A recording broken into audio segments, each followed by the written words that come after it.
I don't need to tell people this, but I just want to emphasize the context, which is because of the lack of investment, infrastructure in America had been getting into worse and worse condition for decades until President Biden's arrival. One of his first efforts was to put together a bipartisan infrastructure law. I had the honor of being there when he signed it on the South Lawn of the White House in November 2021. And now, thanks to that leadership, American infrastructure is getting better and not worse. We have completed over 10,000 transportation projects with another 40,000 and counting moving forward.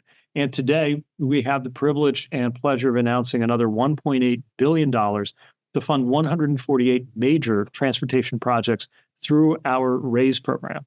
These are projects that are going to improve everyday life and the cost of living in communities across the country. And tempted as I am to go through all 148 of them, I'll just mention a handful of examples that we're excited about. In Durham, North Carolina, Holloway Street is the city's busiest bus route, even though it currently lacks the infrastructure to make it safe and easy for people to walk, bike, or roll to the bus. So we're awarding $12 million to help the city build curb ramps, improve their intersections, upgrade bus stops, build sidewalks, and add pedestrian trails so that people can reach the bus safely. In Iowa, in 3 rural counties, we're awarding $25 million for a package of 29 bridge replacements, addressing bridges that had been in poor condition.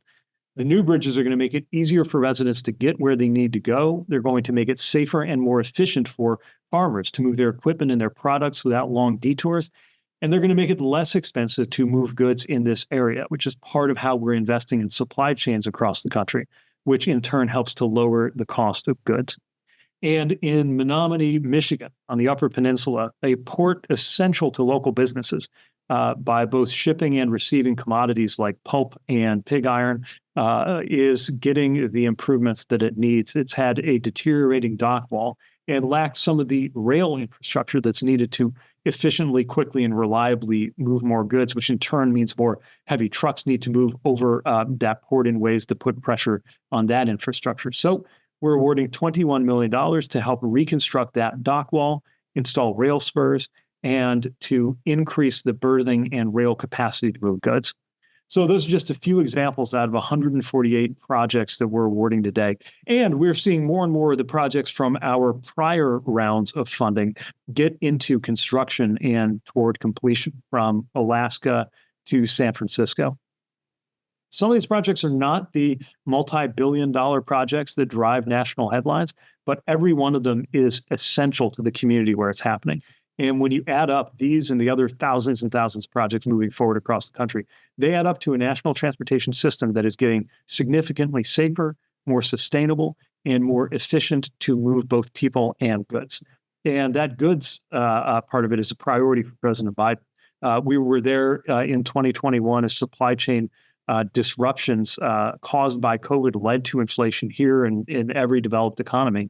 Our work to strengthen supply chains has helped contribute to inflation coming down by more than 2/3. We know there's a lot more to do, not just on supply chains, but broadly on the cost of living. It's why President Biden took action to lower the cost of insulin and prescription drugs. It's why he's taking on corporations that are price gouging. And it's why he's been focused on cutting taxes for families. But here at our part at DOT, we're very focused on supply chains. I'll end by pointing out one other thing that the thousands of projects across the country and the 148 projects in this round have in common. 0 out of that number was invented or cooked up here at US DOT headquarters in Navy Yard in Washington, D.C. These are community visions. Many of them are longstanding dreams that would have happened except that they lack federal support. We're bringing that federal support thanks to President Biden's leadership. So you're going to see me out on the road a lot, seeing this summer of construction and inviting everybody here to go out and see some of the projects close to you, get to know the workers, getting the good paying, often union jobs on those projects and the communities that benefit, because this is really a set of examples about what's possible once we invest in our country and invest in our future. With that, let me turn it over to Natalie Quillian to share more from the White House.